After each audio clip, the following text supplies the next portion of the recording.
Bonjour à toutes et à tous. J'espère que vous m'entendez bien. On va voir le dernier cours ensemble qui est la chimiothérapie antivirale. S'il vous plaît, si quelqu'un peut me dire si vous m'entendez bien, parce que la dernière fois, vous m'avez dit que vous ne m'avez pas bien entendu. La voix était un peu trop basse. Alors, très bien. Alors, on va voir le dernier cours ensemble qui est la chimiothérapie antivirale. C'est le dernier cours en microbiologie, de façon générale. Tout d'abord, je sais, je n'ai pas encore remis les diapositives du cours des Paramyxoviridae. Je vous ai promis, je vais vous l'envoyer. Je ne le mets pas sur la plateforme puisque j'ai mis un cours, j'allais vous dire, pas des diapositives, un cours, mais je vous l'envoie chez votre délégué. D'accord? Donc, patientez un tout petit peu, s'il vous plaît. On va voir ensemble la chimiothérapie antivirale.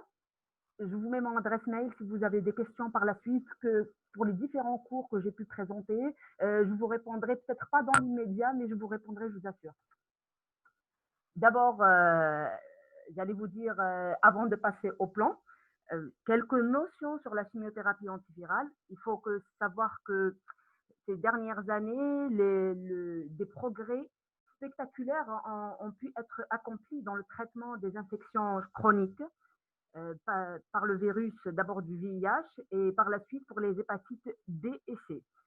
La compréhension fine de, des mécanismes de multiplication intracellulaire des virus a permis le développement d'un nombre important de molécules antivirales, notamment la venue j'allais vous dire, quand il y a eu le sida, les recherches sont accentuées par rapport aux antiviraux. Cependant, la chimiothérapie antivirale se heurte, la chimiothérapie antivirale, elle se heurte à plusieurs obstacles. La première des choses, les virus sont des parasites intracellulaires, ils se multiplient à l'intérieur de la cellule, donc stricts, qui vont détourner la machinerie cellulaire pour pouvoir se multiplier. Deuxième des choses, ça va être les antiviraux, en inhibant la réaction virale, peuvent ainsi perturber le métabolisme cellulaire, d'où leur fréquente cytotoxicité. En plus, les molécules qu'on utilise chez l'homme par voie générale n'agissent pas sur les virus en phase de multiplication et sont de ce fait un peu dénués de leur activité latente. Enfin, les virus possèdent une grande variabilité génétique à l'origine de la sélection des mutants résistants qui sont responsables des échappements virologiques. Mais l'amélioration des connaissances et notamment des mécanismes de résistance et de développement ont permis d'avoir des outils virologiques performants qui ont permis l'optimisation du suivi virologique des patients traités. Voilà, donc la chimiothérapie antivirale, elle est nécessaire. Quand on dit infection virale, il faut penser aux antiviraux. Donc, dans notre plan, j'ai d'abord établi les objectifs, vous les connaissez, je les ai mis dans le cours. Introduction, je vais insister aussi sur le parasitisme intracellulaire obligatoire du virus. Donc, il utilise la machinerie j'allais vous dire, il utilise la machinerie de la cellule infectée pour pouvoir se multiplier. Par la suite, cible de la chimiothérapie des antiviraux, le mécanisme d'action. Mécanisme d'action, concentrez-vous bien. On dirait, j'ai résumé le cours dans le plan. D'abord, on a les inhibitions des premières étapes de réplication virale. Inhibiteur d'attachement, inhibiteur de pénétration et de fusion, inhibiteur de décapsidation. Deuxième étape, c'est les inhibiteurs de la synthèse des acides nucléiques. Dans les inhibiteurs de synthèse nucléique, il y a les analogues nucléosidiques, analogues nucléotidiques, inhibiteurs non nucléosidiques de la transcriptase reverse, analogues de structure de pyrophosphate, Donc, dans les analogues nucléosidiques, d'abord, c'est quoi un nucléoside? Je reviendrai par la suite. C'est quoi un nucléotide? Chaque fois, on va modifier une partie, soit le sucre, soit l'azote, et je vous mettrai les structures chimiques au fur et à mesure. Donc, dans le plan, après inhibiteur d'intégrase, inhibiteur des étapes tardives du cycle viral, donc maturation, inhibition de la libération et les oligodésoxynucléotides antisens, le traitement antiviral non spécifique interférent et ribosine. Par la suite, on passe aux méthodes d'évaluation de la sensibilité aux antiviraux et les limites de la chimiothérapie antivirale, et on termine par une conclusion. Les prérequis qui sont nécessaires pour ce cours-là, obligatoirement, vous devez connaître le cycle de multiplication des virus. Donc, c'est le premier cours à structure, cycle de multiplication. Par la suite, vous allez voir les virus qui reviennent le plus souvent, c'est l'HIV, B, C, les anti-herpétiques, les herpès viridés. Donc, ces virus-là, vous devez obligatoirement connaître leur structure. Donc, la chimiothérapie antivirale, elle vient à la fin parce que ça dépend de le cycle de multiplication, ça dépend de la structure du virus. Donc, prérequis indispensable. J'avance. Donc, les objectifs, énumérer les cibles des antiviraux, donc savoir où est-ce que l'antiviral peut agir, connaître les différentes classes et modes d'action des antiviraux, maîtriser les méthodes d'étude de la sensibilité aux antiviraux.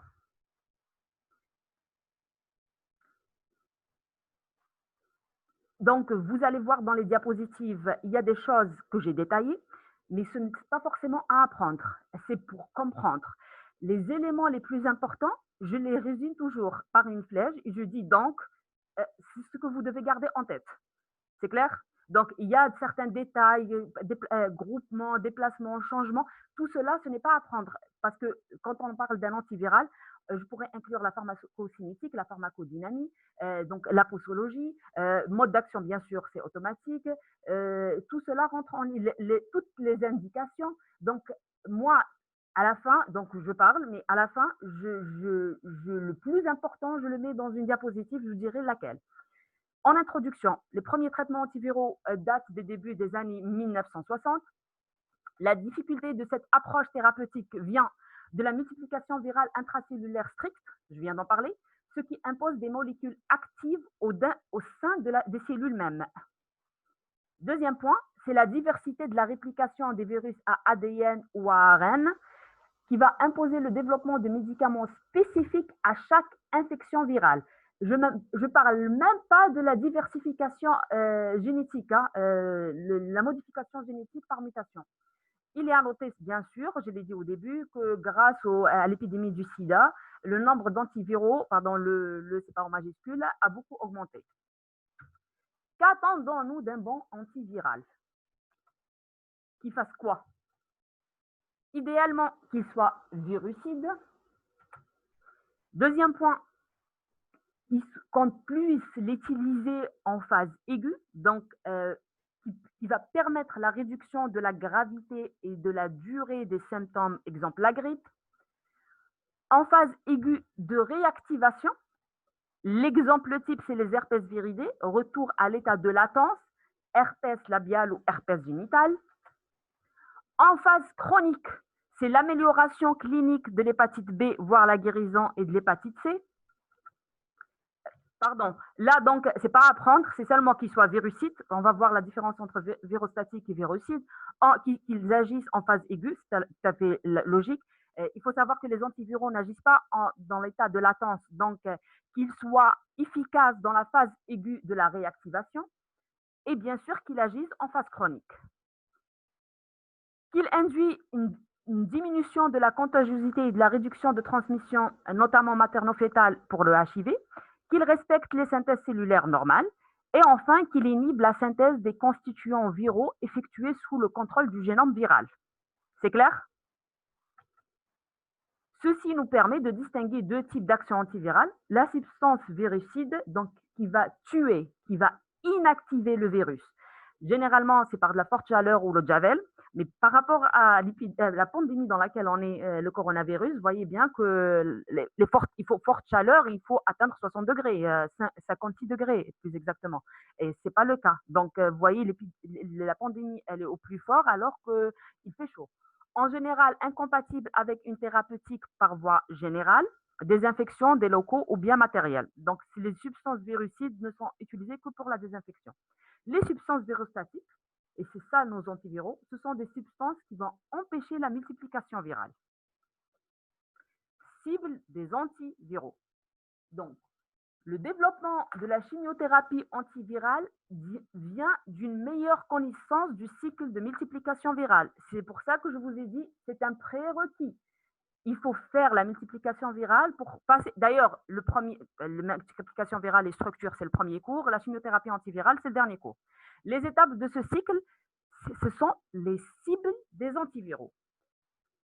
Donc, les cibles potentielles des antiviraux. D'abord, il y a 6 étapes, vous connaissez tous.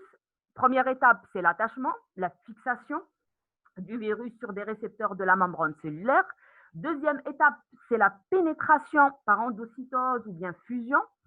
Troisième étape, c'est la décapsidation et la libération du gène viral. Quatrième étape, c'est la réplication, transcription et traduction, avant d'avancer, et une traduction des protéines précoces de régulation qui va, après la synthèse des acides nucléiques viraux, et qui va induire la production des protéines virales tardives structurales. Par la suite, il y a l'assemblage, donc la maturation et l'assemblage des nouveaux virus. Et dernière étape, c'est la libération des virions néoformés. Le mécanisme d'action. Je reviens au plan. Je vous ai dit, le plan va beaucoup vous aider. On a les inhibiteurs des premières étapes de réplication virale. Quand on dit inhibiteur de la réplication virale, donc les premières étapes, la première étape, c'est l'étape de l'attachement. Quand on dit attachement, le but, on va saturer les récepteurs viraux à la surface cellulaire. Les plus étudiés sont le récepteur CD4 et les corécepteurs CX, CR4 et CCR5 qui fixent la glycoprotéine 120 de l'HIV. Il va y avoir un blocage de cette étape, soit par oligopeptide, reproduisant une partie de la séquence de la glycoprotéine 120, soit par une molécule CD4 soluble. Donc, quand on dit oligopeptide glycoprotéine, ça va être une glycoprotéine 120-like, ou bien une molécule CD4 soluble qui va agir. Donc, vous voyez qu'il y a l'oligopeptide ou le CD4-like qui va se présenter.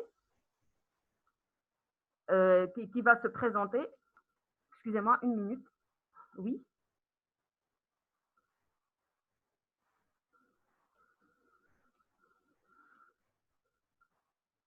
Donc, oui. Voilà, molécule de CD4 qui va se présenter. À un moment donné, pour lutter contre l'attachement, l'inhibition de l'attachement de l'HIV sur la cellule, on a parlé beaucoup du CD4 soluble et ses dérivés. C'est une approche thérapeutique qui va consister à présenter un virus, un leurre au niveau de son point d'ancrage. Donc, on nous donne un CD4 soluble qui va jouer le rôle de leurre par rapport au naturel sur la cellule.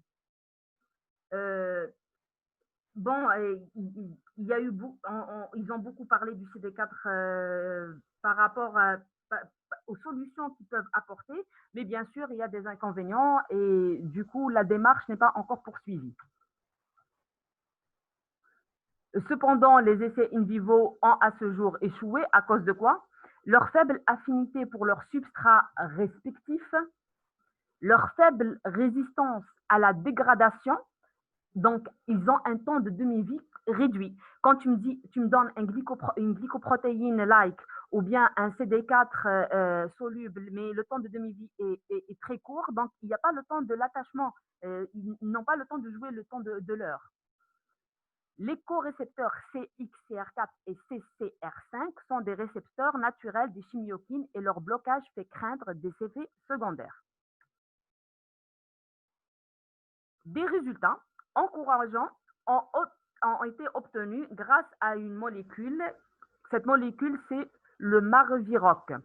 C'est un inhibiteur Le Marviroc est un inhibiteur du CCR5 qui est récepteur accessoire du VIH. La fixation de la glycoprotéine sur CD4, il va induire un changement conformationnel, une fixation d'une région de glycoprotéine 120 de la boucle V3 avec les corécepteurs CCR5 et CXCR4.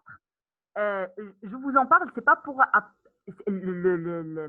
le plus important pour moi, c'est que vous gardiez que le Marviroc, c'est un inhibiteur de CCR5 récepteur du VIH. Donc, en inhibant, bien sûr, la glycoprotéine 120. Bien sûr, on peut dire aussi qu'il appartient à la classe thérapeutique des antagonistes du récepteur, notamment pour le VIH1. C'est clair jusque-là? Utilisé en clinique depuis 2007 avec une bonne tolérance. Ces inhibiteurs agissent sur le VIH1, atropisme CCR5 et en échec de multiples traitements antiviraux, en association avec d'autres antiviraux, inactifs sur les souches CXCR4 ou tropisme mixte. Il faut faire un test phénotypique ou séquençage de la boucle V3 de la glycoprotéine 120. Donc, pour pouvoir utiliser la molécule, Marviroc, il faut faire soit un test phénotypique, soit un séquençage pour l'utiliser. Donc, on passe à la deuxième étape, inhibiteur de la pénétration et de la fusion. L'ordre dans lequel c'est présenté n'était pas le bon. Donc, on a fait inhibiteur de l'attachement. On passe deuxième étape, inhibiteur de pénétration et fusion. La molécule, j'ai donné les molécules principales. Hein. Amphifuritide, abréviation T20, ou bien fusion, c'est la même chose, est un polypeptide synthétique de 34 acides aminés analogues de structure de la glycoprotéine 41 du VIH1. Donc là, on a l'un sur l'attachement, l'autre sur la pénétration et la fusion. L'un agit sur la glycoprotéine 120, l'autre agit sur les glycoprotéines 41. D'où l'importance de connaître la structure du VIH. Inhibe le réarrangement interne de la glycoprotéine 41. Après sa fixation sur la cellule cible, il empêche le rapprochement du virus de la cellule cible et donc leur fusion. Il inhibe l'entrée du virus dans la cellule. En conclusion, l'amphifuritide, polypeptide, qui se fixe sur la glycoprotéine 41. La glycoprotéine 41, elle détermine la fusion entre la membrane virale et la membrane cytoplasmique en les rapprochant. J'espère que c'est clair. Je répète les mêmes phrases. C'est clair? Voilà l'inhibition de la fusion de la pénétration, comment elle a lieu. Vous avez le virus du VIH, vous avez la glycoprotéine qui normalement devrait se fixer sur la cellule qu'elle va infecter. Et là, le T20, l'amphifuritide, il vient, il se place et il empêche la fixation du VIH sur la cellule pour l'infecter. On passe à la troisième étape, la décapsidation.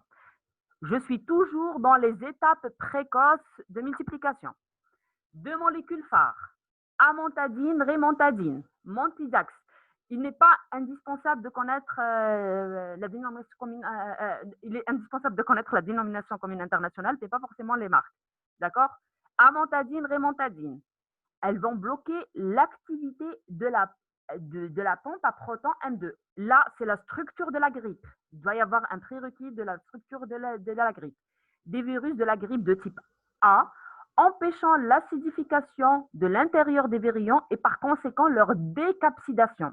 C'est une étape essentielle pour la libération du génome viral. C'est clair? L'inhibiteur de la décapsidation, voilà la structure virale du virus de la grippe. Vous connaissez, c'est un virus qui contient, il est segmenté leur ARN.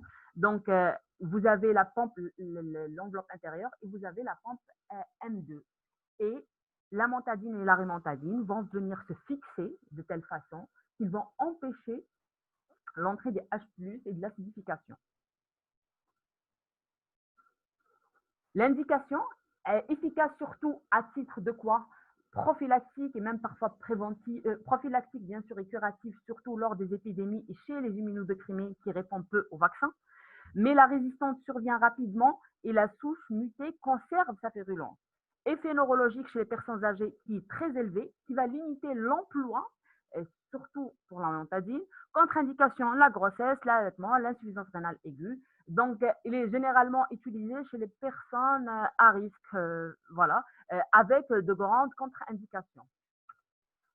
Son utilisation a été abandonnée parce qu'il y a beaucoup d'effets indésirables au profit d'antinoraminidase, qu'on verra par la suite. Donc, on a terminé la première étape, les premiers inhibiteurs qui sont responsables de la première étape de multiplication. Donc, fusion, attachement, pénétration et bien sûr décapsidation. On passe aux inhibiteurs de la synthèse des acides nucléiques. Les molécules qui agissent sur la synthèse des acides nucléiques sont presque toutes des inhibiteurs des activités ADN polymérase, ADN ou ARN dépendantes virales. Les analogues nucléosidiques ou nucléotidiques, d'abord, nucléoside, c'est quoi? C'est une base plus un sucre. Le nucléotide, c'est quoi?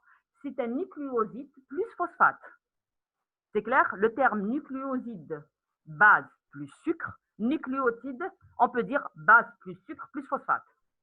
Ils forment le groupe le plus important des antiviraux actuellement disponibles en s'insérant dans la chaîne ADN en synthèse. Ce sont des inhibiteurs compétitifs des nucléotides naturels.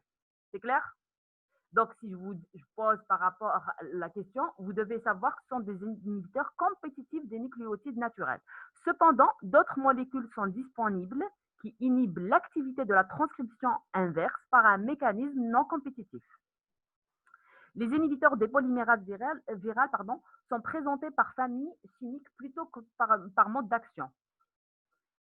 En fonction des différents virus, les enzymes sont inhibées.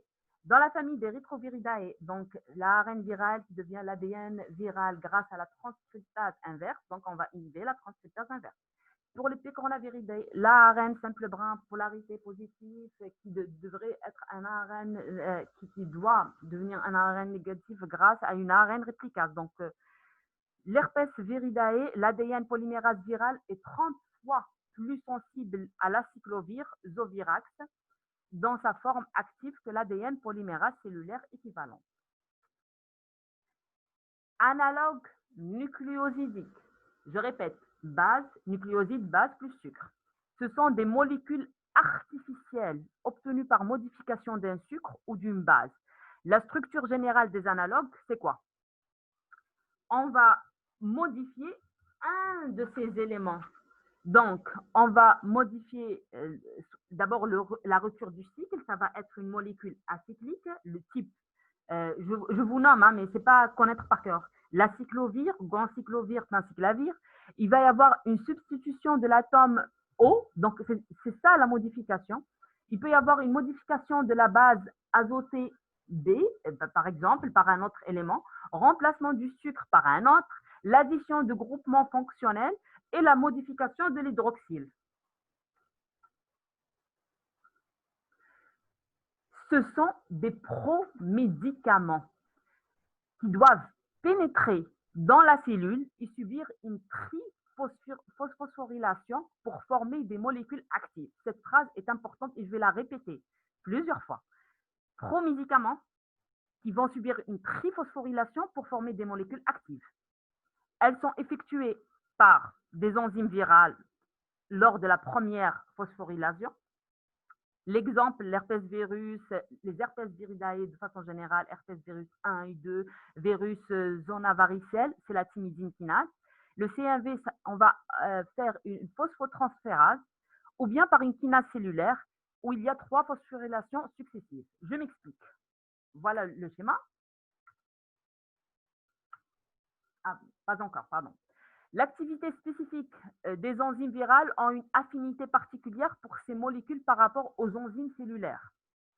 Ils vont agir soit en bloquant le site actif de l'enzyme par inhibition de la fixation d'une nouvelle molécule, type ganciclovir, soit en incorporant dans le brin ADN néoformé, arrêt de la réplication ou ARNM anormaux non traduisibles, ou bien terminateur de la chaîne ADN, analogue nucléosidique sans groupement 3' OH acyclovir. Vous voyez, à chaque fois qu'on modifie quelque chose, la molécule est différente. C'est un antiviral différent. On revient aux bases, 2 minutes. Donc, vous avez un nucléoside triphosphate. Vous voyez les triphosphates? Normalement, le OH va se fixer sur le phosphate. En présence de l'ADN polymérase, on va voir alors ajout d'un nucléotide dans un brin d'ADN et bien sûr la libération d'un pyrophosphate, donc de phosphate. Quand il y a une inhibition, voilà notre brin d'ADN, vous arrivez à le schématiser. Vous voyez le OH là, il entre en compétition avec un analogue nucléosidique qui est triphosphorylé, une triphosphorylation. Il y a une compétition entre les deux. Donc, l'analogue va se fixer et du coup, le brin d'ADN ne peut pas terminer sa chaîne. Vous comprenez la phosphorylation et l'analogue nucléosidique, comment ils rentrent en compétition. Les molécules phares, ce sont des molécules anti-herpétiques, premières molécules antivirales qui ont été développées. C'est des analogues nucléosidiques différentes des nucléotides naturels. C'est la diapo qu'il faut garder. Hein. Les antipyrétiques, après on va parler des anti-VIH1 et VIH2. Il va y avoir une modification chimique de leur sucre ou de leur base purique ou pyrimidique. Promédicaments inactifs, je les dis, je les répète, qui nécessitent obligatoirement une préphosphorylation, comme les nucléosides naturels par des kinases cellulaires pour exercer leur activité antivirale. C'est clair? Je passe. Voilà le promédicament. On a l'acyclovir. L'activateur, on a la thymidine kinase virale. On a l'acyclovir monophosphaté. Rentre en deuxième lieu la kinase cellulaire. Elle va nous induire une double phosphorylation, acyclovir diphosphaté, acyclovir triphosphaté, qui est le leur. L'acyclovir, après la triphosphorylation, il devient un produit actif. Il va inhiber l'ADN polymérase virale, incorporation de l'acyclovir dans l'ADN viral, ADN polymérase viral, c'est notre cible, arrêt de la synthèse de l'ADN viral. Je pense que c'est assez clair. Donc, tout ce que les diapos que je viens d'expliquer, vous pouvez les résumer dans cette diapo. Acyclovir, c'est la molécule qui est un promédicament. L'activateur, ça va être la thymidine kinase virale, acyclovir monophosphaté, acyclovir diphosphaté. Donc, la première phosphorylation se fait par la thymidine kinase, les deux autres vont se faire par des kinases cellulaires. Le produit devient actif, il va inhiber l'ADN polymérase virale par l'incorporation bien sûr de l'acyclovir. L'effet, c'est l'arrêt de la synthèse de l'ADN viral. J'avance, s'il vous plaît. Les antiherpétiques, donc, je les ai nommés, mais par exemple, vous devez par exemple connaître que l'acyclovir, parce que c'est la première molécule, que c'est un antiherpétique. Vidaradine, acyclovir, panciclovir ou penciclovir, valacyclovir, sorividine, ganciclovir, posternette, cidofovir. Donc, tous agissent sur l'herpès-virus type 1 et type 2. Pour le CMV, c'est les ganciclovir, les foscarnettes, cidofovir. Et pour le virus zona varicelle, ce sont les premières molécules qui vont agir. Je vous dis, si vous gardez en tête que l'acyclovir, c'est un antiherpétique, c'est très bien. Par la suite, on va garder la molécule type pour le CMV, c'est le ganciclovir et foscarnet, et ainsi de suite. J'ai essayé de résumer au maximum. Voilà le schéma dont je vous parlais tout à l'heure, je vous ai dit. Vous avez, donc là, ça résume que ce soit les herpès virus, ça inclut les HIV parce que je vais parler des anti-HIV 1 et 2 et c'est la même chose, hein, ça nécessite un promédicament, ça nécessite une phosphorylation, ainsi de suite. Donc, herpès virus, j'avance, hein, herpès virus, virus varicelle zona.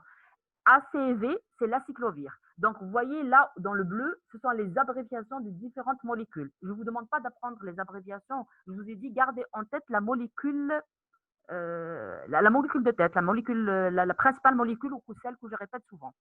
Acyclovir, donc, vous voyez à la flèche rouge, détermine la kinase virale. La flèche noire détermine la kinase cellulaire. L'acyclovir va devenir un acyclovir monophosphorylé, donc grâce à la kinase virale. Par la suite, double phosphorylation grâce à la kinase cellulaire. Il va agir sur l'ADN polymérase virale qui va inhiber l'ADN polymérase virale. Par la suite, on a le CMV. Alors, la molécule, l'abréviation DHPG, c'est le ganciclovir. Pardon, excusez-moi, j'ai oublié, c'est écrit en petit, mais j'ai essayé d'améliorer les mains, j'ai pas pu. Vous voyez que l'acyclovir, c'est une molécule, on peut dire, atoxique par rapport aux autres. Pour le ganciclovir, dans l'abréviation DHPG, est radiotoxique. Même chose, c'est le même mécanisme kinase virale, double phosphorylation par kinase cellulaire. On passe pour l'HIV. Donc là, on a changé de virus. HIV, AZT, zidovudine, donc myélotoxique, donc l'effet indésirable. Vous voyez que la phosphorylation a lieu grâce à la kinase cellulaire. Toujours agit sur l'ADN polymérase viral et toujours arrêt de la synthèse de l'ADN viral. HIV toujours, DDI, donc c'est la didanosine, pancréatotoxique. La même chose, ce sont les kinases cellulaires qui entrent en jeu pour la triphosphorylation. 3-TC, qui est peu toxique, c'est la lamivudine, donc avec laquelle on peut traiter l'HIV et l'hépatite B. Et l'HIV, encore une autre molécule qui est DDC, qui est zalcitabine. Tous passent par une triphosphorylation. Vous descendez en bas, il y a le PFA. Ça, c'est l'abréviation du phoscarnet sodium. Vous allez voir, le phoscarnet, c'est un antiviral utilisé pour la lutte contre le CMV notamment.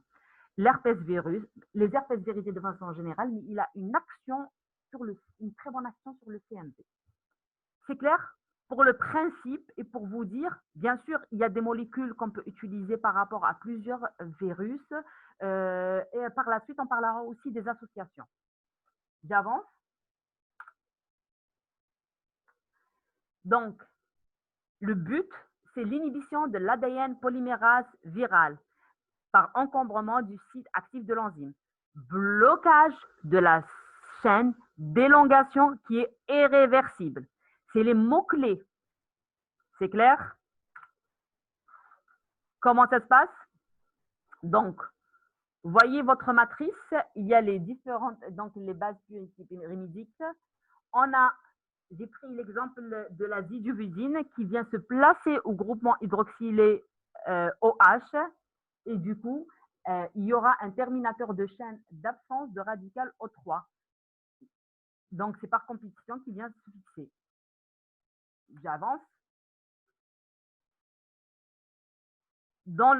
On revient toujours le plan, s'il vous plaît. Donc, ce sont les analogues nucléosidiques dont le résidu du sucre est modifié. Si le résidu, c'est pas à prendre, hein, si le résidu désoxyribose ne possède qu'un seul OH en 5' et pas en 3', la phosphorylation de la molécule et son insertion dans l'ADN en synthèse sont possibles. Mais l'inhibition de toute addition supplémentaire de base, la molécule est dite terminateur de chaîne, le type acyclovir. Je suis vraiment allée vers le détail du détail. Hein. Si un deuxième OH au niveau 5' et pas au 3', l'un des deux peut jouer le rôle de OH en 3', mais l'élongation est fortement ralentie ganciclovir. Pour vous dire, ces molécules ont le même mécanisme d'action, le même principe, mais selon le site sur lequel ils vont agir de l'ADN, vont donner des molécules différentes. Ils les ont nommées différemment. La substitution de l'OH en 3' par un azide, l'exemple azithothymidine, empêche l'élongation de la chaîne ADN en synthèse. La base peut être normale, guanine, thymidine, ou modifiée, ce qui va nous donner la molécule lamivudine. Toutes ces molécules doivent subir une triple phosphorylation. Je répète, une triple phosphorylation dans la cellule pour rentrer en compétition avec les molécules triphosphates naturelles. L'indication, brièvement, vous avez compris, c'est le traitement de la famille herpes viridae de façon générale, mais il y a aussi l'HIV et l'hépatite B. Traitement curatif et préventif de l'herpès récurrent labial et génital. Vous avez fait les herpès viridae, vous savez que l'herpès génital pose un réel problème, surtout avec la latence et recrudescence. Les kératites superficielles liées à l'herpès virus. L'infection grave herpès virus type 1, type 2, qui cause des encéphalites, des herpès néonatales, herpès cutanéo-muqueux extensif, notamment chez l'immunodéprimé, du transplanté de la moelle, de l'infection par le VIH. Infection grave du virus zona varicelle à type d'encéphalite pneumopathique. Atteinte multiviscérale du virus zona varicelle, poumon, foie chez l'immunodéprimé, leucémique et transplanté. Le zona grave de l'immunodéprimé. Je vous ai dit, l'indication primaire, c'est les herpès viridae. Vous devez garder ça en tête. J'avance. Voilà la structure chimique des différentes molécules. Je pense que vous avez fait la chimiothérapie antivirale en 3e année, ou je ne sais même plus pour la chimie thérapeutique. Si vous pouvez revenir vers vos notions un peu de structure pour comprendre le mécanisme, pas apprendre par cœur, c'est comprendre le mécanisme. Donc, vous avez la molécule acyclovir. Par la suite, vous avez la molécule tencyclovir. Vous voyez la modification. Et troisième molécule, c'est le ganciclovir. Donc, la base est toujours la même et les modifications au niveau des radicaux. On passe à la deuxième famille sur laquelle agissent les inhibiteurs nucléosidiques. C'est les antiviraux actifs sur le VIH1 et 2, donc inhibiteurs nucléosidiques de la reverse transcriptase, dérivés des nucléosides naturels. Je les ai nommés tous ici. Dérivés de nucléosides naturels, didanosine, lamivudine, satavudine, zalcitabine, zidovudine, abacavir et l'association zidovudine plus lamivudine, combivir. Nécessite une triphosphorylation intracellulaire pour être actif. Classe des nucléotides, ça va être un dérivé monophosphorylé du développement plus récent. C'est l'exemple adéfovir, pas d'autorisation de mise sur le marché pour le moment, toxicité rénale, et tenofovir en phase 3 qui passe en phase 4. Première classe d'antirétroviraux qui a été mise sur le marché. Elle se différencie des nucléosides naturels entre les autres par l'absence du groupement OH en position 3' des désoxyriboses. Même chose, pro-médicaments, je suis en train de répéter, c'est le même mécanisme d'action. Ils agissent après triphosphorylation par les kinases cellulaires, étape limitant de la première phosphorylation. D'une part, par inhibition compétitive avec les nucléosides naturels triphosphorylés au niveau de la reverse transcriptase. D'autre part, en stoppant l'élongation de la chaîne d'ADN viral en formation. Terminateur de chaîne, c'est le même mécanisme. Je suis en train de le répéter pour vous dire, voilà les herpès virus et voilà leurs molécules phares et comment elles agissent. Les anti-VIH1, VIH2, c'est la même chose. Ils ont une affinité 100 fois plus pour les transcriptases inverses que pour des ADN polymérases cellulaires, mais inhibition de l'ADN polymérase mitochondrial à long terme. J'avance. Très utilisé en association, développement de plus en plus sélection de mutants résistants. Voilà leur structure chimique. Vous voyez toujours la molécule de base, zidovudine. Ce n'est pas apprendre les molécules chimiques, je vous ai dit, ça serait bien que vous voyez seulement pour comprendre. Abacavir, didanosine, ainsi de suite. Ce sont les molécules phares pour le traitement de l'HIV. J'avance. Les analogues nucléosidiques à base azotée, au départ, c'était à base sucrée, modifiée et sucre normal. Analogues des désoxynucléosides sont souvent des mutagènes car ils provoquent de mauvais appariements de base. Après triple phosphorylation, il va y avoir une insertion dans le brin d'ADN en élongation, agissant indifféremment sur les polymérases virales et cellulaires, très toxiques, qui est réservé à l'usage externe, comme les collyres. Ce sont des analogues désoxythymidine.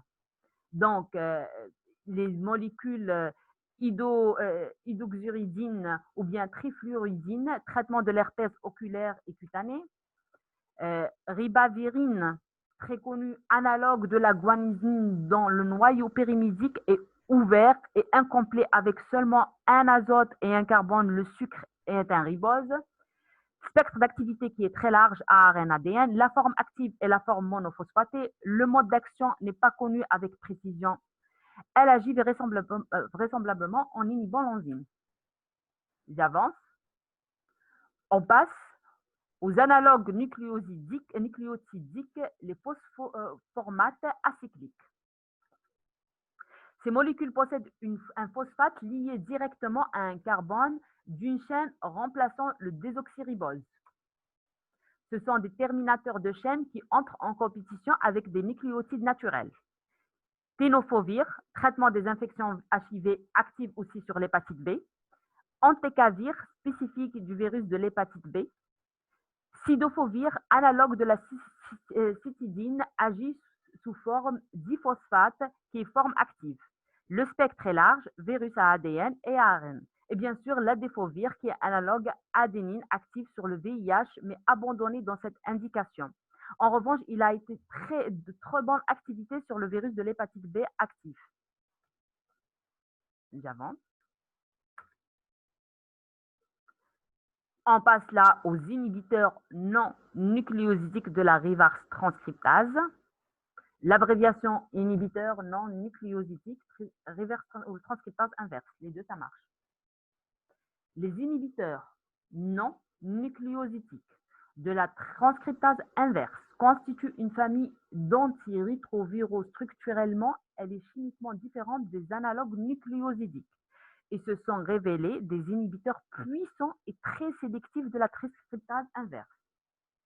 Ils n'affectent pas la transcriptase inverse du VH2, ni de l'ADN polymérase des virus de l'hépatite ou des virus de l'herpès, ni aucun des autres systèmes enzymatiques. À la différence des analogues nucléosidiques, les INNTI inhibent la transcriptase inverse de façon non compétitive, j'en ai parlé au tout début, en se fixant directement sur le site catalytique de l'enzyme. Ces composés agissent directement sans nécessité de modification chimique, indépendants de procédures de phosphorylation. Ils sont quasi exclusivement métabolisés dans le foie. Donc, quand je dis inhibiteurs non nucléosidiques de la transcriptase inverse, est-ce qu'ils ont besoin d'une phosphorylation? À vous de voir. Voilà comment ils vont agir. Vous avez votre reverse transcriptase, l'ARN viral, vous avez votre ADN viral. L'inhibiteur non nucléosidique va se fixer directement sur le site actif de la reverse transcriptase et du coup, il va agir non par compétition. Les INTI sont des antirétroviraux puissants, mais qui, compte tenu du profil de résistance, doivent être utilisés en association dans le cadre multithérapie. L'association des deux nucléotides et d'un inhibiteur non nucléosidique transcriptase inverse peut permettre de différer l'utilisation d'une antiprotéase à laquelle on viendra par la suite. La molécule mère, enfin principale, efavirenz, présente l'avantage d'être efficace en prise unique quotidienne. Et c'est très important ça. Parmi les inconvénients liés à cette famille de médicaments, il faut retenir les contre-indications ne sont pas, j'allais vous dire, les contre-indications, les effets indésirables ne sont pas à apprendre par cœur. Il faut avoir des notions sur telle famille, qu'est-ce qu'elle cause comme effet indésirable principal. D'une part, la sélection rapide des mutants résistants engendrés parfois par une seule mutation, avec en particulier des mutations parfois communes à plusieurs inhibiteurs non nucléosidiques de transcriptase inverse sur la transcriptase inverse en position 63, 106, 108, 181, 190 et 236. Vous n'êtes pas obligé de connaître la position même de la mutation. D'autre part, la survenue du rash cutané à l'initiation du traitement est caractéristique de cette classe médicamenteuse. Donc, efavirenz, c'est molécule mère, première ligne INNTI. Elle a beaucoup d'actions, mais il faut l'associer. Et bien sûr, elle a deux effets indésirables, donc la présence de mutants résistants et le rash cutané qui est connu pour cette classe médicamenteuse. Compte tenu de leur métabolisme par le foie, les interactions médicamenteuses, en particulier en cas d'association avec les antiprotéases, sont possibles et doivent être prises en compte dans la prescription. Deuxième molécule, niverapine. Excellente biodisponibilité, toxicité cutanée et hépatique. J'ai écrit parmi les premiers plutôt.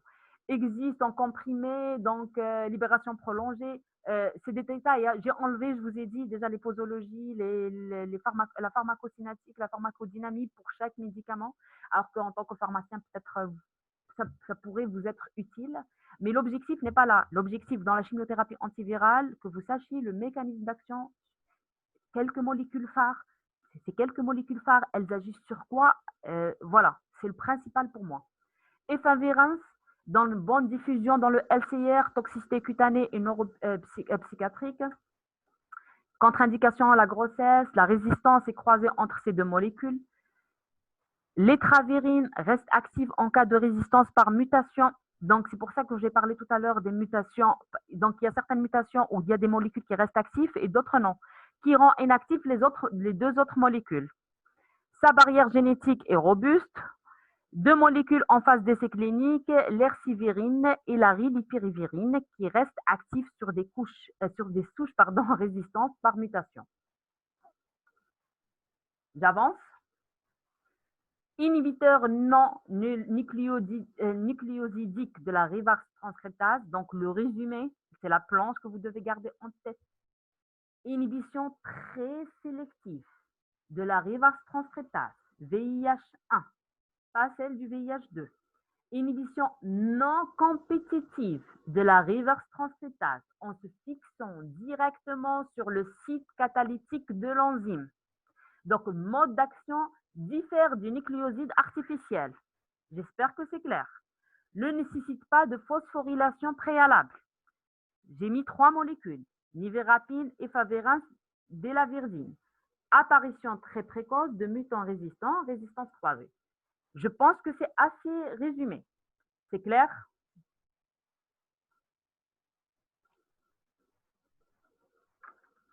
J'avance. On passe aux analogues de structure de pyrophosphate, le foscarnet. Tout à l'heure, je vous ai montré le foscarnet qui agissait directement sur l'ADN polymérase. Anti-herpétique par excellence, notamment sur le CMV. Foscarnet, c'est l'acide phosphonoformique. Le foscarnet est un analogue des pyrophosphates. Il va inhiber l'ADN polymérase du CMV. Donc, dans le schéma que je vous ai montré, je vous ai mis les différentes molécules, l'effet indésirable majeur et comment ça va agir dans la cellule. Le foscarnet, il agit directement, sans être métabolisé dans la cellule. Il forme un complexe avec l'ADN polymérase au site de fixation de pyrophosphate, empêchant ainsi la séparation entre pyrophosphate et nucléoside triphosphaté et inhibe l'extension. L'indication principale, utilisée en perfusion dans les infections premier lieu CMV et bien sûr herpès viridae de façon générale, les herpès virus zona varicelle devenus résistantes à la cyclovir chez les patients immunodéprimés. Donc, ils tentent. Voilà l'acide phosphonoformique et le foscarnet, comment il se présente. Effet secondaire, toxicité rénale et une hypocalcémie. Donc, brièvement, c'est pour seulement expliquer, on a l'antiviral à large, j'avance un peu, l'antiviral à large spectre inhibant la multiplication de tous les herpès viridae. Donc, l'ADN polymérase, donc la fixation non compétitive, je le répète, non compétitive, sélective et réversible sur le site de liaison du résidu du pyrophosphate présent sur l'ADN polymérase. Donc, vous voyez, le PFA, c'est le pyrophosphate, c'est le foscarnet qui va agir directement sans être métabolisé.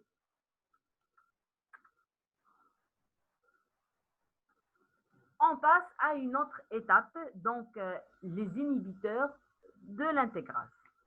J'espère que c'est clair pour vous. S'il vous plaît, quelqu'un puisse me répondre. C'est assez clair pour le moment?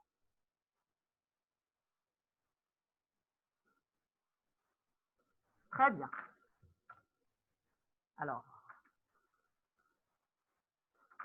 j'avance.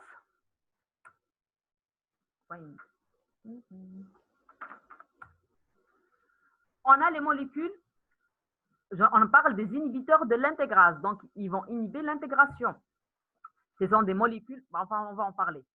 On a les molécules phares, raltegravir, ilvitegravir, inhibiteurs de l'intégrase du VIH1 et du VIH2.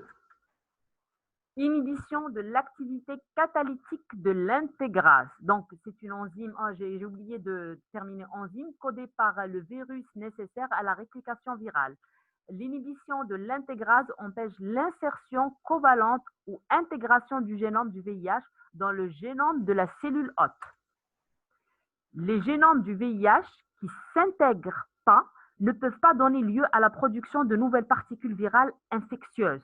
Et par conséquent, l'inhibition de l'intégration empêche la propagation de l'infection virale. Lorsque l'ADN n'est pas intégré, il va disparaître de la cellule, tout simplement. Donc, l'intégration est indispensable à la multiplication virale. Voilà un petit schéma. Donc, on a le virus, j'allais vous dire, le virus VIH, liaison du virus avec le récepteur, pénétration, donc en transcriptase inverse, l'intégration. Si l'ADN n'est pas intégré au niveau de la cellule, donc forcément, s'il y a un inhibiteur de l'intégration de l'ADN vers l'ADN cellulaire, le virus ne pourra pas se former. Inhibiteur des étapes finales de multiplication virale. Donc, c'est assez bref, hein. Je reviens aux intégrases. Deux molécules à garder en tête. Inhibiteur, bien sûr, l'intégrase surtout VIH1, que du VIH1 et VIH2. Inhibition de l'activité catalytique de l'intégrase. Donc, en l'absence d'intégration de l'ADN, il va disparaître de la cellule. Voilà les mots-clés. Inhibiteur des étapes finales de multiplication virale. On commence par la première étape. Ces étapes tardives de multiplication virale ont offert de nouvelles cibles à une chimiothérapie spécifique dirigée contre les virus HIV et virus de la grippe. Première étape, c'est la maturation. Donc, pour la maturation du virus, on va inhiber les protéases virales. Dernière étape du cycle viral qui correspond au processus de formation de virions au cours desquels les modifications de structure peuvent se produire sous l'action des protéases virales spécifiques. Les inhibiteurs des protéases du VIH, molécules de synthèse qui bloquent de façon compétitive la fixation du substrat polypeptidique naturel sur le site actif de l'enzyme, ce qui entraîne la production de virions défectifs qui sont incapables d'infecter de nouvelles cellules. Actives sur le VIH1, VIH2, elles ont une activité antirétrovirale, bien sûr, puissante, mais en cas d'utilisation en monothérapie, l'apparition de résistance est rapide. Les introductions dans le cadre de trithérapie à la fin des années 90 a mené à une chute spectaculaire de la mortalité des patients infectés. Donc, inhibiteur de protéases, VIH, je vais détailler par la suite. Donc, elle va agir, il y en a le gène POL, polymérase, qui va coder pour la protéase, dont le rôle est de cliver les précurseurs protéiques et aboutir à des protéines matures. Les inhibiteurs des protéases, molécules de synthèse, vont bloquer de façon compétitive de fixation du substrat polypeptidique naturel sur le site actif de l'enzyme. Active sur VIH1 et VIH2. Les principaux inhibiteurs de la protéase, saquinavir, endinavir, fortovase, ritonavir, philipinavir, empérinavir. Je sais pas, j'ai pas dit au départ, mais je sais pas si vous avez remarqué, parfois les inhibiteurs, par exemple des protéases, là vous voyez tous, ça se termine avec navire, pas tous, la majorité disons. Donc par exemple, s'il y a un exemple, déjà c'est un indicateur. Le fait qu'on dit sakinavir, c'est un indicateur, même si vous vous souvenez pas exactement du nom de la molécule, vous devez avoir une idée que c'est un inhibiteur de la protéase. Voilà, donc je reviens un peu vers le cours de virologie de l'HIV. Vous vous rappelez de l'ARN, donc chaque partie du gène est responsable de la synthèse soit des éléments de structure, soit bien sûr des enzymes, reverse transcriptase, intégrase, protéase, inhibiteur de la protéase. Il va inhiber la formation de glycoprotéine 120 et glycoprotéine 41. Bon, je n'ai pas corrigé s'il vous plaît, mais c'est glycoprotéine 41. Et du coup, il va bloquer la formation du virion. On a des inhibiteurs, bon, je vous en parle, on a des inhibiteurs protéases boostés, ritonavir notamment, antiprotéases qui posent des problèmes de tolérance, utilisé en traitement combiné à des doses inférieures au seuil thérapeutique. Il a un effet protecteur sur l'antiprotéase administré concomitamment en allongeant la demi-vie et permet de diminuer les doses. Comment? Tout simplement en raison de son affinité très élevée pour le stockholm TA de ritonavir. C'est un détail, hein. Il va inhiber le métabolisme des autres inhibiteurs de protéases à des degrés divers, ce qui va induire moins de résistance.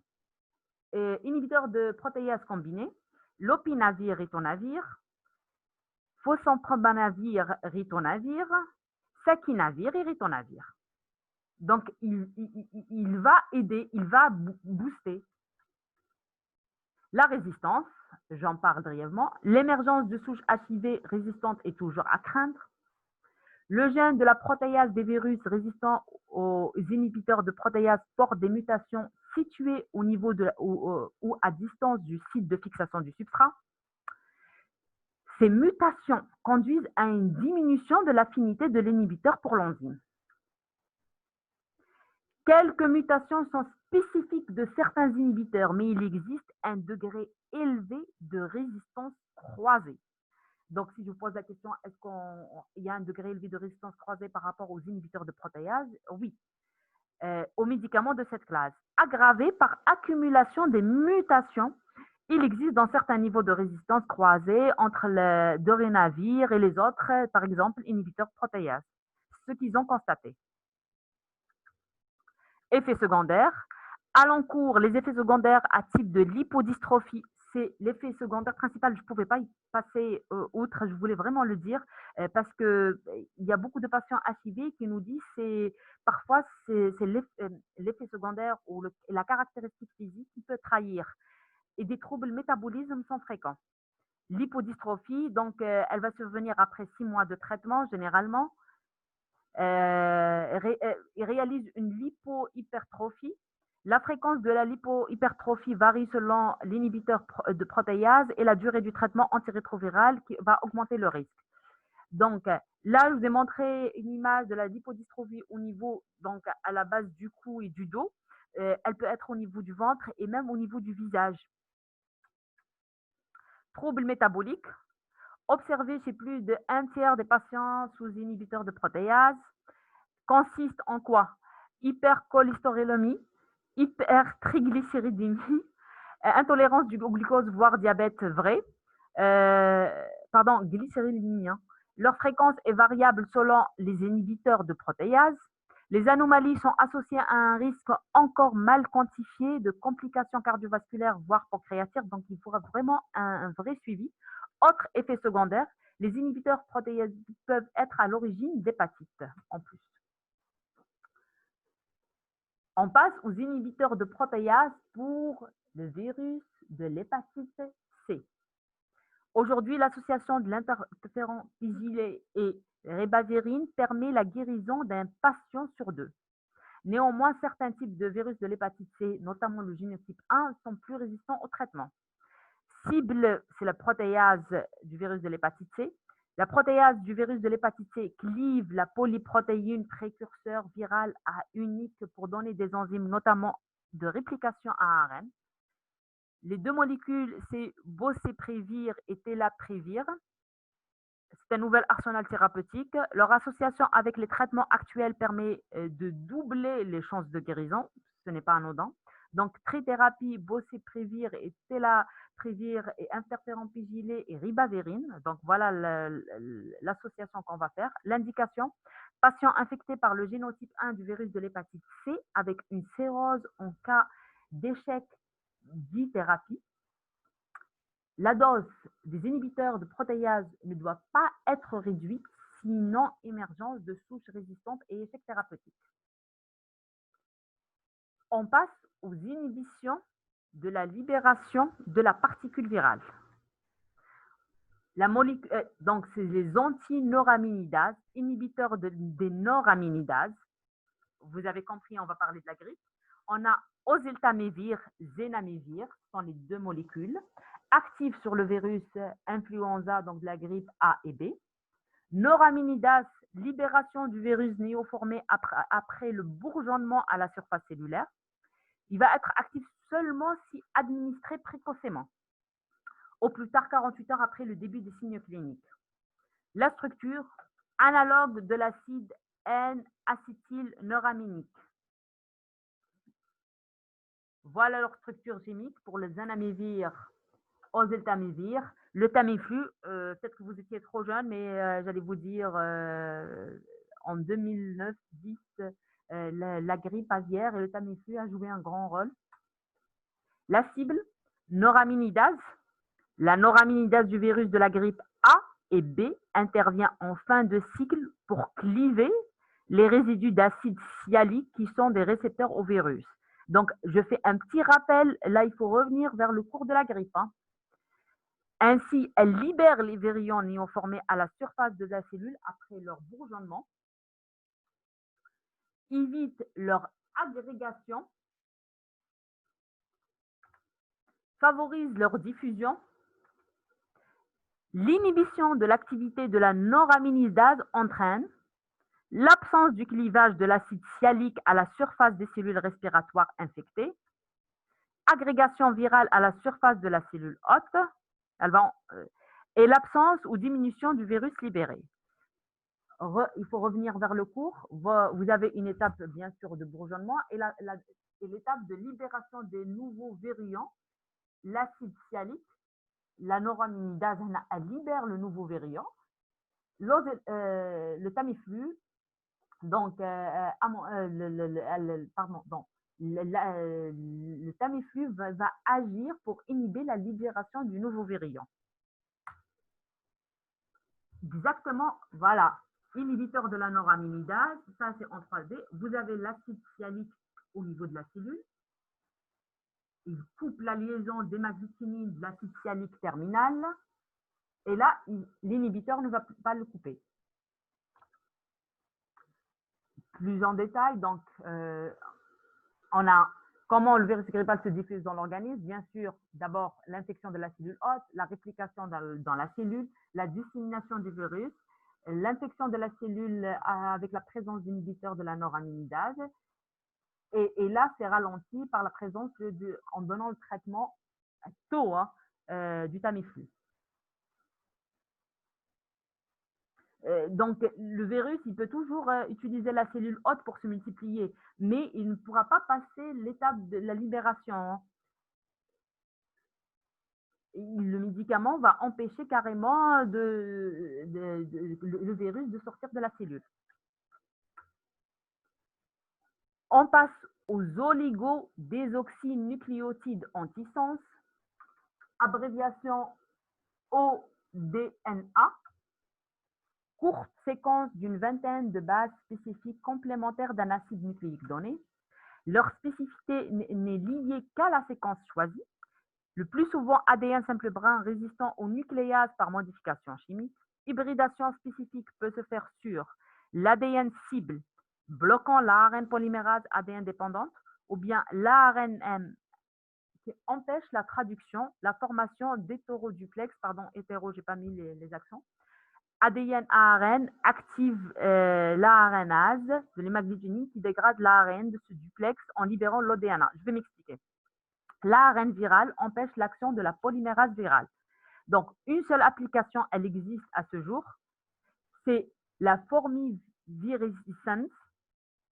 L'indication, ça va être le traitement local de la choriorétinite à CMV, qui est résistante à une chimiothérapie classique par injection intraoculaire. La choriorétinite, je ne sais pas si vous savez c'est quoi, mais pigmentaire notamment. C'est une atteinte du pigment de l'œil par l'inflammation de la choroïde et de la rétine. Et là, il faut revenir vers l'anatomie de l'œil. La choroïde est l'une des couches de la paroi du globe oculaire. Voilà. Donc, la formivirescence va venir s'interposer, on dirait, elle s'intercale, et du coup, j'allais vous dire, la nucléase ou la molécule photosensibilisante va couper l'ARNM cible. On passe au traitement antiviraux non spécifique. Les interférents, c'est un ensemble de protéines qui ont la propriété de conférer aux cellules un état de résistance à une infection virale. Leur sécrétion est induite par de nombreux stimuli, le virus, l'antigène, méthogène. Ils induisent la synthèse des protéines et ont des effets biologiques multiples, effets antiviral, antiprolifératif, antitumoral et anti-immunomodulateurs. Spécificité de l'espèce, des interférents ne peuvent protéger de l'infection virale que les composés de l'espèce, dont ils proviennent. Classification, 3 classes d'interférents humains. Interférent alpha, il va agir sur le lymphocyte, monocyte. Interférent bêta, cellules fibroplastiques épithéliales et endothéliales. Interférent gamma, lymphocyte T activé par l'antigène. L'interférent alpha et bêta sont essentiellement des molécules antivirales. Les interférents ne peuvent protéger de l'infection virale que les cellules de l'espèce dont ils proviennent. Donc, il y a une spécificité de l'espèce. Il faut garder ça en tête. L'interférent ne peut protéger que de l'infection virale que les cellules de l'espèce dont ils proviennent. Spécificité d'espèce. Interférent alpha, donc brièvement, famille de plus de 20 sous-types, non glycosylés pour la plupart, synthétisé par les macrophages et qui a une activité antivirale directe, diminution de la réplication virale, activité immunomodulatrice, activité de lymphocytes cytotoxiques et natural killer, augmentation de l'expression HLA classe 1 par les cellules infectées, prévention de l'apoptose de lymphocytes et à l'inhibition de la fibrogénèse hépatique. 2 types d'interférents alpha. Donc, j'ai pris en considération plus l'interférent alpha. L'interférent classique alpha 2A roférant ou 2B viraférant. Donc, vous gardez l'interférent et vous voyez qu'à la fin, c'est férant. Et alpha camp 1 qui est inférgène. L'interférent pigylé alpha 2A, soit les PIJ6 ou 2B viraférant pige. Le mode d'action d'interférent alpha et bêta, donc interférent de l'interaction de l'interférent avec le récepteur membranaire, on va avoir une expression de gènes qui aboutissant à la synthèse de protéines antivirales dont une protéine kinase, donc phosphoryle le facteur de l'initiation de la synthèse des protéines IF2 qui doivent être inactifs, une 2,5 oligoadénylate synthétase qui active une endonucléase qui dégrade des ARN messagers viraux. L'interférent alpha est proposé dans le traitement de l'hépatite chronique active du virus B et C. Donc, c'est la planche que vous devez garder en finalité. Interférent, je vous ai dit, il y a 3 types, alpha, bêta et gamma. Donc, ce qui nous intéresse, c'est surtout l'action de l'alpha et le bêta. J'ai parlé plus de l'alpha. elle va interagir avec le récepteur membranaire. Elle aura besoin donc de la protéine kinase et bien sûr d'une 2,5-oligoadénylate synthétase. Et bien sûr, l'interféron est d'emblée inclus dans le traitement des hépatites chroniques B et C. Les indications chronique B et C actives, plus en détail, plus sensibles au traitement si bas niveau de réplication virale et liaison hépatique active, donc il faut commencer le plus tôt possible. La réponse attendue, c'est la négativation de l'hépatite B ADN sérique, normalisation des alates et la clairance des antigènes HBE et plus antigènes HBS. Les facteurs prédictifs de mauvaise réponse, c'est la surinfection delta, l'infection par un mutant précoce, donc il faut revenir vers l'hépatite B s'il vous plaît, contamination prénatale et immunodépression surajoutée. L'hépatite chronique C active, obtenir une diminution prolongée de la réplication virale, traitement de l'hépatite chronique active avec des alates augmentées, pose problème. La rechute et l'absence de réponse sont fréquentes en fonction des virémies et du génotypage. Il faut revenir vers le cours de l'hépatite C où il y a l'algorithme thérapeutique. C'est selon après séquençage, c'est selon le génotype, par le nombre de semaines, les molécules qui rentrent dans le traitement de l'hépatite C. Hépatite C aiguë, donc prévenir le passage à la chronicité. La posologie, bon, mais c'est pas à retenir. C'est 3 millions d'unités internationales en subcutané 3 fois par semaine pendant 3 mois. Les effets secondaires, syndrome pseudogrippal, asthénie, troubles du sommeil, alopécie. L'alopécie, c'est quelque chose qui revient souvent, mais bon, vu l'infection, les malades l'acceptent. Troubles hématologiques, thrombopénie, leucopénie peuvent être graves. L'inflammation au point d'injection, et la dysthyroïdie, le diabète, enclenché par l'hépatite C, c'est l'effet potentiellement grave. Syndrome dépressif, c'est normal, c'est connu lorsqu'on a une infection HIV, B ou C, le syndrome dépressif revient souvent. On passe, après l'interféron, au ribozyme. C'est quelques mots. Molécule d'ARN qui possède une activité ARNasique sur des séquences spécifiques d'ARN. Ce sont des ARN capables de se fixer sur des séquences d'ARN cibles pour cliver par catalyse. Voilà, donc on a le ribozyme, on a la reconnaissance, on a l'ARN, il y a un site de reconnaissance, il y aura fixation et clivage, séparation donc au niveau de l'ARN, et c'est comme ça qu'il va agir, le ribozyme. Alors, s'il vous plaît, avez-vous des questions avant qu'on passe aux méthodes d'évaluation de la sensibilité aux antiviraux? Vous devez, je le répète depuis le début, avoir le cours j'allais vous dire, de la multiplication virale et des différents virus, notamment HIV, hépatite B, hépatite C, herpès viridae, bien sûr la grippe, les orthomyxoviridae. Donc, avoir en tête leur structure et le cycle de multiplication pour assimiler au mieux. Je vous ai dit, les planches principales, j'ai mis quelques molécules. Le plus important, c'est le mode d'action. On passe au mode d'évaluation de la sensibilité des antiviraux. Une réplication virale sous traitement doit faire penser à l'émergence de mutants résistants. La recherche d'une résistance est importante pour guider la thérapeutique. La technique virologique se sont donc développées dans ce but et font appel aussi bien aux études phénotypiques in vitro qu'aux méthodes moléculaires de recherche de mutations pouvant expliquer une résistance. Donc, brièvement, on a premièrement des techniques phénotypiques. Elle va permettre de déterminer l'activité d'un antiviral contre un virus donné. Donc, si je vous dis c'est quoi une méthode phénotypique, détermination de l'activité d'un antiviral contre un virus donné. Mais il n'est pas possible, comme pour les bactéries, de déterminer avec une concentration minimale inhibitrice ou concentration minimale virucide d'un antiviral. En effet, les études Alors, en effet, les études de résistance sont faites de manière indirecte puisqu'il faut agir sur des virus qui sont dans des cellules. Il n'est pas possible d'observer une abolition de la réplication virale ou son ralentissement en présence d'un antiviral.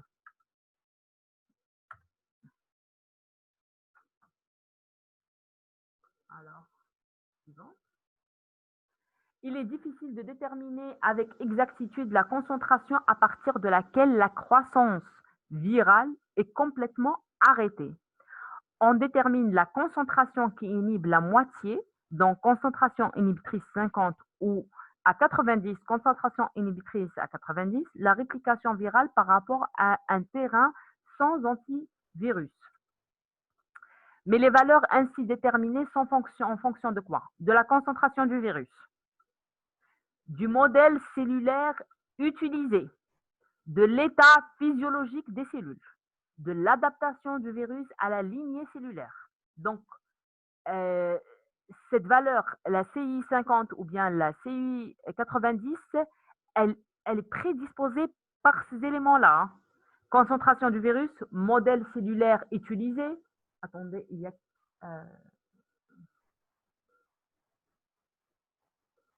pas mal de sous-titres sur le support.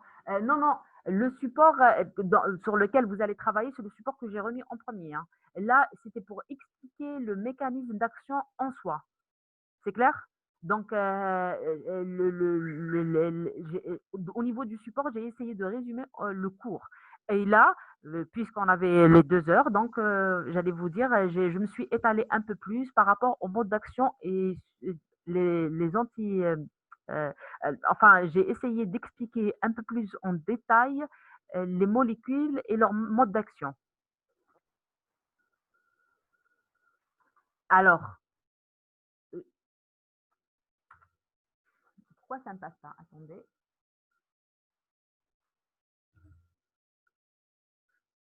La technique la plus utilisée est celle dite de l'échiquier, réalisée en microplaques pour culture cellulaire à 96,15 où sont mises en présence des dilutions croissantes du virus avec des dilutions croissantes d'antivirus.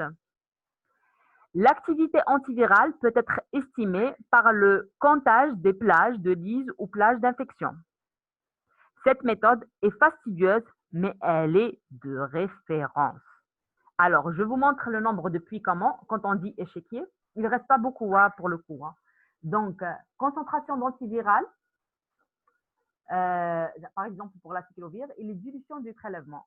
Et par la suite, on peut dire ça, cette photo d'abord, elle est prise du traité virologique. Il date un peu de 2003, mais c'est la seule référence et qui est caractéristique. Là, on a l'antivirogramme, si on peut dire, ou échiquier, technique de réduction de plage. Donc, on a les dilutions qui sont décroissantes du virus, qui sont directement mises en présence de concentration croissante de l'antiviral. Cette méthode permet d'affranchir le titrage préalable de la solution virale testée, qui peut être préalablement initiale. Donc, et vous voyez les plages, donc on va voir l'effet cytopathogène du virus. Une méthode colorimétrique avec une coloration vitale, donc le rouge neutre pour pouvoir observer cette couleur, et détermination par colorimétrique du pourcentage des cellules vivantes, résidus, et plus rapide mais moins précis. Donc, pour les virus qui ne produisent pas d'effet cytopathogène, il est possible de doser les antigènes viraux ou de mesurer une activité enzymatique de la reverse transcriptase. On passe aux techniques génotypiques. Donc, j'ai parlé des techniques phénotypiques brièvement. On parle des techniques génotypiques. Ce qui se fait actuellement, et ce qui est la référence, elle consiste à identifier des mutations du gène de l'enzyme qui correspond à une perte de l'activité de l'antiviral. Thymidine kinase, l'ADN polymérase, l'ADN dépendant de l'herpès virus, reverse transcriptase du virus de l'hépatite B ou du VIH, protéase du VIH, et ainsi de suite. Après PCR, polymérase chaîne réaction, soit amplification d'une partie du génome viral par la reverse transcriptase PCR à partir de l'ARN, le séquençage des gènes avec migration électrophorétique sur séquenceur automatique et la technique de référence. Des logiciels vont traduire les séquences nucléotidiques en acides aminés. La lecture est effectuée en analysant chaque position connue comme associée à des mutations de résistance à une séquence de référence. La population virale de ce codon peut être sauvage, mutée ou bien mixte. Les tests génotypiques de résistance ont une bonne faisabilité. Ils sont standardisés. Ce sont les tests de référence. On passe presque au dernier point, ce sont les limites de la chimiothérapie antivirale. Première limite, c'est l'interférence avec le métabolisme cellulaire, puisque le virus il est à intracellulaire strict pour qu'il puisse se multiplier, forcément il va y avoir une interférence avec nos cellules. Deuxième chose, donc il va induire une cytotoxicité. Variabilité génétique des virus. J'en ai parlé à maintes reprises, sont des mutants résistants. Action sur les virus en phase de réplication. Incapacité à éradiquer les virus latents ou non réplicatifs. Donc, les herpès viridae qui sont latents, les antiviraux n'ont aucune action.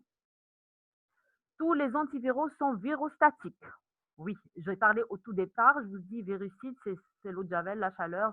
C'est pour inactiver généralement, c'est pour nettoyer les surfaces, ainsi de suite. Il va avoir un arrêt du traitement, la réplication, elle va reprendre automatiquement. Pardon, la flèche est descendue un peu. Antiviraux ne sont actifs que sur un nombre limité des virus que j'ai cités. Et le coût qui est élevé, qui va limiter son utilisation aux pays développés. La trithérapie, enfin, en Algérie, elle a mis du temps, enfin, pas en Algérie, hein, dans les pays en voie de développement, hein, il reste encore des problèmes en Afrique. Hein. Donc, ça coûte cher. Toutes les nouvelles molécules qui sont brevetées coûtent cher.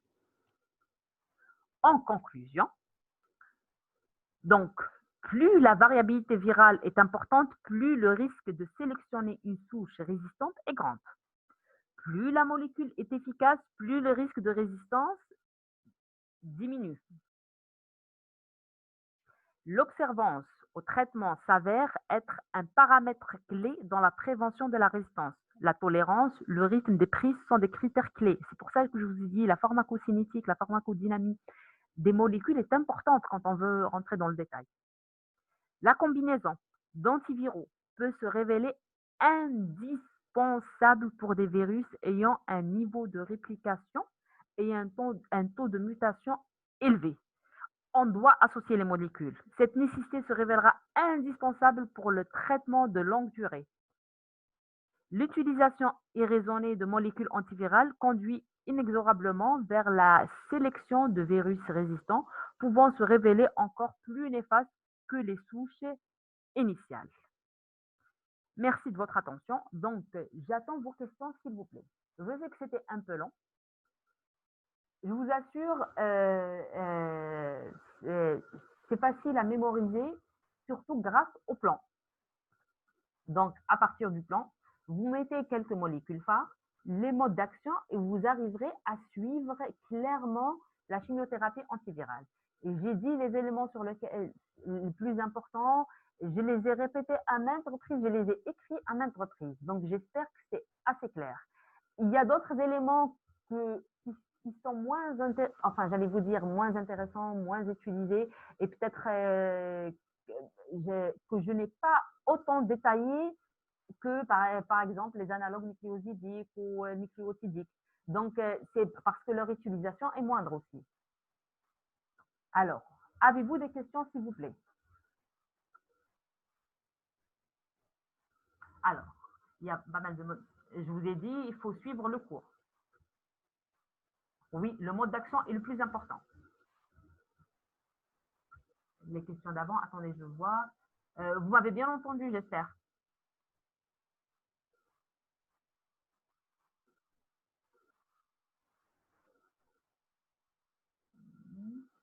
Alors, des questions comme ça d'emblée après le cours. quelque chose que vous n'avez pas compris, quelque chose que vous n'arrivez pas à suivre. À comprendre, hein, ce n'est pas apprendre, c'est pas de la chimiothérapeutique. L'objectif, c'est que vous ayez des notions. J'allais vous dire, vous avez fait la chimiothérapeutique, je pense, en troisième année. Et du coup, c'est pour associer, pour comprendre à quoi ça vous sert la chimiothérapeutique. Voilà. Normalement, je sais pas, quand vous faites les antibiotiques, quand vous faites différents cours, vous associez la chimie pour voir comment ça agit, les modifications. Et ça vous permet de mémoriser un peu. Mais ce n'est pas à apprendre, c'est seulement à comprendre. J'ai parlé même des effets indésirables, mis à part les effets indésirables sur lesquels j'ai insisté, où je vous ai dit qu'on ne pouvait pas passer outre. Et d'ailleurs, j'ai limité, hein, il y en a beaucoup, vraiment beaucoup. Euh, les indications, généralement, c'est un anti-herpétique, un anti-HIV1, 2, mais je donne les détails du détail, par exemple. Vous gardez les phrases essentielles. Oui, vous avez un problème avec les mécanismes d'action des analogues nucléosidiques. Alors, Alors, pour les analogues nucléosidiques, il faut revenir. Il faut savoir que il y a analogue nucléosidique à sucre modifié, donc on va modifier le sucre. Les analogues où on va modifier la base azotée. Mais c'est lent, j'allais vous dire, si je vous refais ça, je refais le cours. Sinon, si vous n'avez pas compris quelque chose, j'ai mis mon adresse mail, vous pouvez même m'écrire hein, si vous n'avez pas compris quelque chose de clair.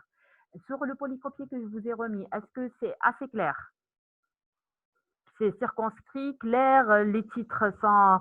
euh, J'ai essayé de résumer au maximum. Quelqu'un a lu le polycopier d'abord, s'il vous plaît, ou bien non, parmi les présents?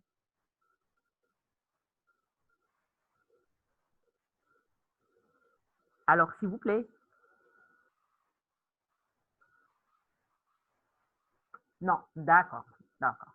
Euh, donc, vous allez voir, c'est clair, c'est plus réduit, c'est quelques mots. Là, c'est vraiment, j'ai détaillé. Autre chose, s'il vous plaît?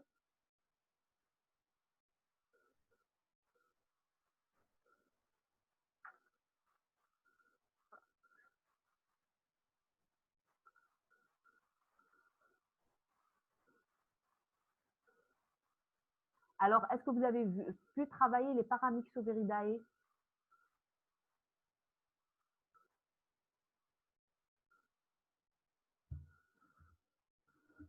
Si vous voulez, mais je trouve que c'est trop lent. Hein. Il n'y a pas de souci. Hein. Moi, de prime abord, je vous dis travaillez le polycopier. Vous allez voir, c'est la même chose. Vous allez retrouver. Non, c'est pas tout à fait la même chose. Là, j'ai détaillé plus. Si vous trouvez des difficultés, vous me dites, je vous l'envoie. Oui, oui, je trouve que c'est trop lent. C'est pour ça que je vous le dis. Mais je trouvais que c'était nécessaire pour pouvoir comprendre.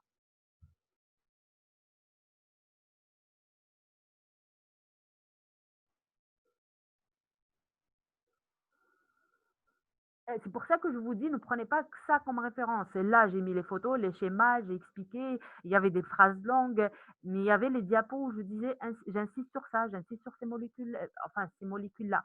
Il faut connaître, ne serait-ce, je sais pas, il faut connaître une molécule de chaque inhibiteur. Voilà.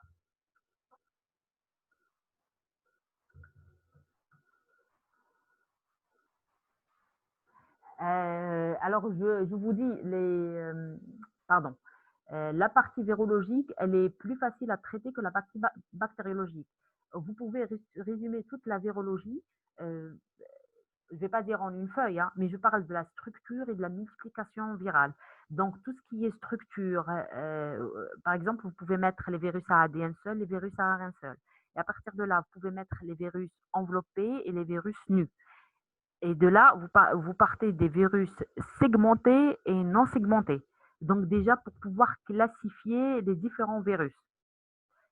Il y a les virus que vous ne pouvez pas passer outre, grippe, hépatite B, hépatite C, HIV, herpès viridae, j'allais vous dire coronavirus puisque c'est l'actualité. Donc, tous les virus sont importants, mais ceux-là, vous devez connaître leur structure, bon, la symptomatologie, qu'est-ce qu'ils causent, le diagnostic virologique, surtout quand il est pratiqué, donc quand ce n'est pas basé sur la clinique. et bien sûr, éventuellement la thérapeutique pour les virus les plus importants. Autre question, s'il vous plaît? Je répète, j'ai mis mon adresse mail, donc vous travaillez le Polycop. Si vous voulez prendre le plan là, de la diapositive qui pour moi, honnêtement, hein, je trouve qu'il est assez résumé, qui résume la chimiothérapie antivirale. Je sais que je me répète, heu, sinon les diapos, à mon sens, c'est long, un peu long, mais c'est fait pour expliquer. Alors, si vous n'avez plus de questions, je vais attendre quelques minutes quand même.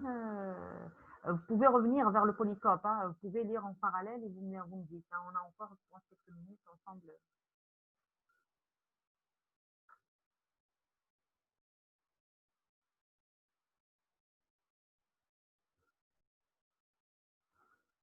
Merci à vous d'assister. Bon courage. Je sais qu'il y a beaucoup de travail. Il manque encore enfin, il manque encore. À la rentrée universitaire, à partir du 22 août, il y aura les CD. Mais je ne sais pas si vous avez bien travaillé lors du premier trimestre. D'abord, essayez de voir la microbiologie, tous les modules, hein. Essayez de voir de façon générale euh, le module, on dirait quelque chose de palpable que vous pouvez utiliser en pratique quotidienne. Donc maintenant, quand je vous parle des virus, euh, ces virus-là, vous allez être confronté à eux. L'hépatite B, je sais que vous avez eu le cours ce matin, la vaccination est obligatoire avant d'aller dans n'importe quel stage, n'importe quel service ou laboratoire. Euh, vous devez avoir une connaissance globale, j'allais vous dire, même si vous n'avez pas le temps d'apprendre par cœur, mais avoir des notions sur les virus, c'est le plus important. Vous pouvez pas, et faites-le pour vous, pas pour l'examen en soi. Même si je sais que c'est long, je ne dis pas que c'est facile, mais c'est possible. C'est pour ça que je vous dis la virologie est maîtrisable. Et je, j'aurais aimé avoir une autre séance peut-être pour résumer les choses, mais pour tous les virus, pour vous expliquer qu'il y a des points en commun, il y a des liens. Et ça, vous ne pouvez le faire qu'en travaillant tous les cours. Alors, il y a quelqu'un qui m'écrit, mais attendez, euh, peut-être c'est une erreur, hein, parce que je ne comprends pas ce qu'il est écrit là. Voilà. Après, il reste les TD. Je ne sais pas comment ça va se dérouler. J'espère qu'on pourra vous voir quand même. Et ça sera un peu mieux. Mais les TD, pour les gens qui n'ont pas travaillé lors du premier trimestre, la bactério est importante. Parce que quand on parle de liquide céphalorachidien, d'infection urinaire, oui, oui, bientôt. Oui, vous voulez récupérer le fichier, je pense que c'est possible, hein, oui. Donc, quand on parle de prélèvement, donc le prélèvement, ça va, une infection est causée par la bactérie. Et donc, c'est là où la systématique a un rôle important. Donc, vous devez connaître ne serait-ce le minimum de la bactérie. Donc, la question des pro-médicaments, est-ce que leur action, euh, non, leur action est irréversible. Alors, vous avez pu récupérer.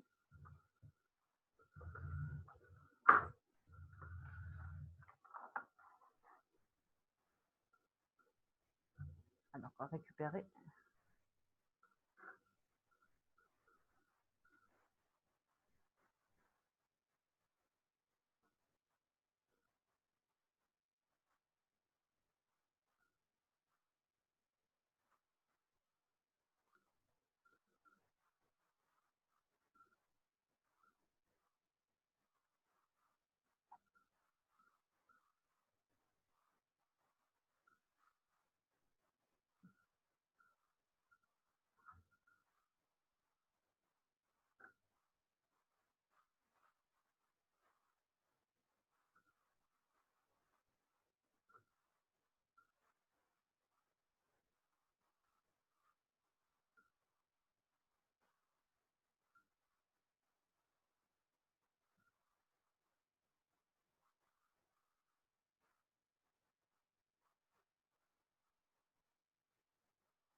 Attends, je vais voir encore leurs questions.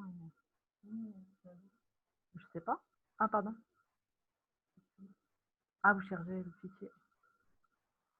Sinon, je clôture et peut-être 1 minute parce que je vois leurs questions. Et, de